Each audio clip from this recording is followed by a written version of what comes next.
Hello, everyone. Welcome back to Old Charles, your go-to channel for all things coin-related.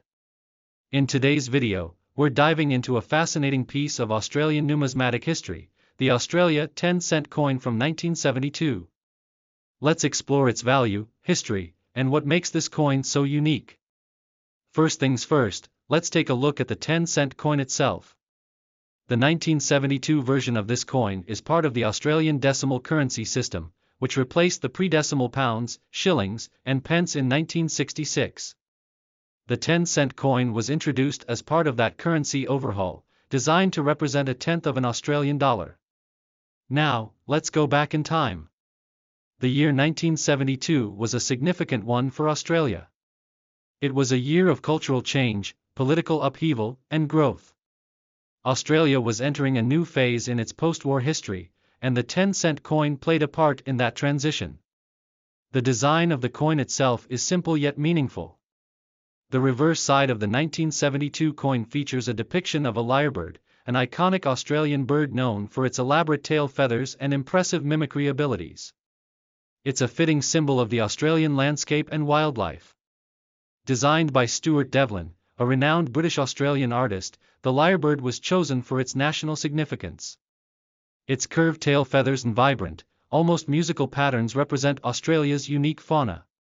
On the obverse side of the coin, we have the effigy of Queen Elizabeth II, which has appeared on many Australian coins since the country became a Commonwealth nation in 1901.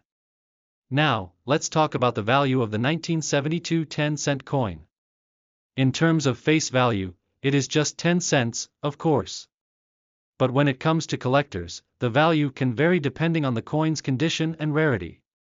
Most circulated coins from 1972 are worth their face value or a little more, generally between 20 to 50 cents if they're in average condition. However, if you're lucky enough to have one in mint condition, especially one that has been well preserved or never circulated, the value can increase significantly. Some pristine, uncirculated coins can fetch up to $5 or more. The key factors affecting the value include the coin's grade, rarity, and whether it's part of a special collection or a proof set. For collectors, the 1972 10-cent coin is relatively common. However, certain factors make this coin a must-have for serious numismatists. For one, it marks an important era in Australia's transition to decimal currency. The lyrebird design itself is a beautiful symbol of Australia's natural heritage. In fact, some rarer, uncirculated versions of the 1972 10-cent coin have appeared in auctions, sometimes fetching prices well above their face value. If you're ever looking to buy or sell one, be sure to check for signs of wear and tear, as coins in mint condition will be worth significantly more. So, there you have it. The 1972 Australian 10-cent coin is a fascinating piece of Australian history and a must-have for collectors. Whether you're a seasoned numismatist or just someone interested in coins, this one's definitely worth adding to your collection. The 1972 Australian 10-cent coin is part of the nation's decimal currency system, which replaced the pre-decimal pounds, shillings, and pence system on February 14, 1966. This shift to decimal currency was a significant milestone in Australia's economic history, aimed at simplifying the currency system. The 10-cent coin, introduced alongside other new denominations, was designed to be worth 1/10 of an Australian dollar. Australia officially transitioned from the old currency system to the decimal system on February 14, 1966. Prior to this, coins such as the 1 shilling and 1 penny were used, but the move to decimalization made the Australian currency easier to use in global trade and day-to-day transactions. The 10-cent coin was part of the set of new coins released in 1966. Mimic sounds. This bird was chosen to symbolize Australia's unique wildlife and natural beauty. The design was created by Stuart Devlin, a renowned artist and coin designer, who had also worked on designing other Australian coins. On the obverse of the coin is the portrait of Queen Elizabeth II, as was standard for Australian coins during the period. The Queen's effigy on Australian coins was designed by Arnold Machin, and it has appeared on many coins since Australia became a Commonwealth nation in 1901. The 1972 version of the 10-cent coin is largely the same as its 1966 predecessor in terms of design, and it continued to be minted until 1999, when a new, smaller version of the 10-cent coin was introduced. Over the years, the 10-cent coin has become a familiar part of everyday transactions in Australia, even though it is no longer as widely circulated today due to inflation and the increasing value of smaller denominations. Although the 1972 10-cent coin was minted in large quantities and was part of regular circulation for many years, certain variations in minting, including uncirculated versions, are considered valuable by collectors today. Coins from earlier years, such as 1966 or even 1972, may be worth more in mint or uncirculated condition, especially for collectors interested in Australian coinage. The 10-cent coin from 1972 not only represents the economic and cultural shifts of Australia in the 1970s but also showcases Australia's dedication to honouring its native wildlife through its coin designs. Over time, coins like the 1972 10-cent have gained historical and numismatic significance, making them treasured pieces for collectors. In short, the 1972 Australian 10-cent coin is a symbol of Australia's ongoing transition into the modern age, both in terms of currency and national identity, and it continues to be a valuable piece of history for numismatists and coin enthusiasts alike. The condition of a 1972 Australian 10-cent coin plays a crucial role in determining its value.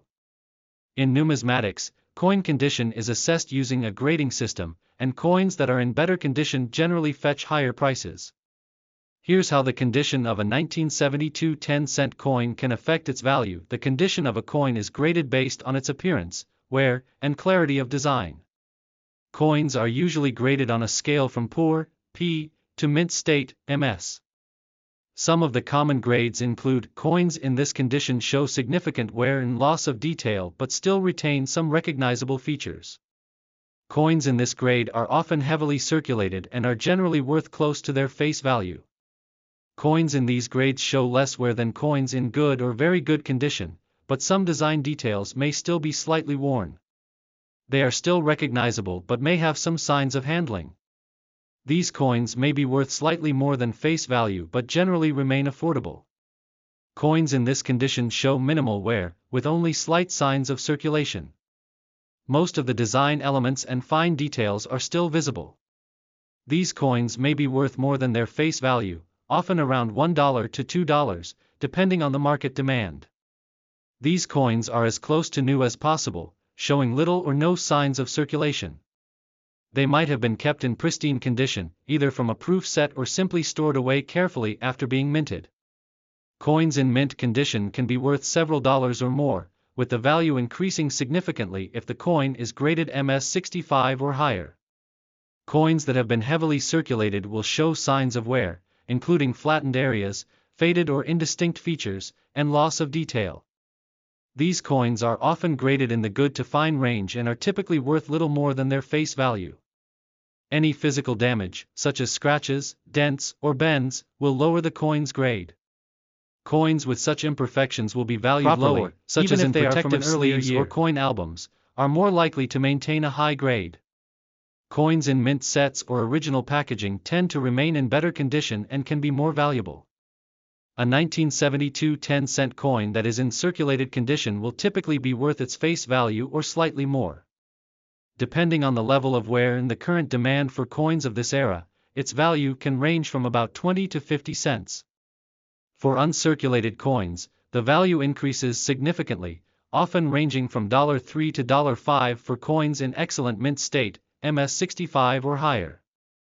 However, coins that are preserved in near-perfect condition, graded above MS65, can sometimes sell for even more, especially if they are in high demand among collectors. If a particular 1972 10-cent coin has an error or unique characteristic, such as a misstrike or an unusual minting variation, it could be worth more than a typical coin of that year, even if it is circulated.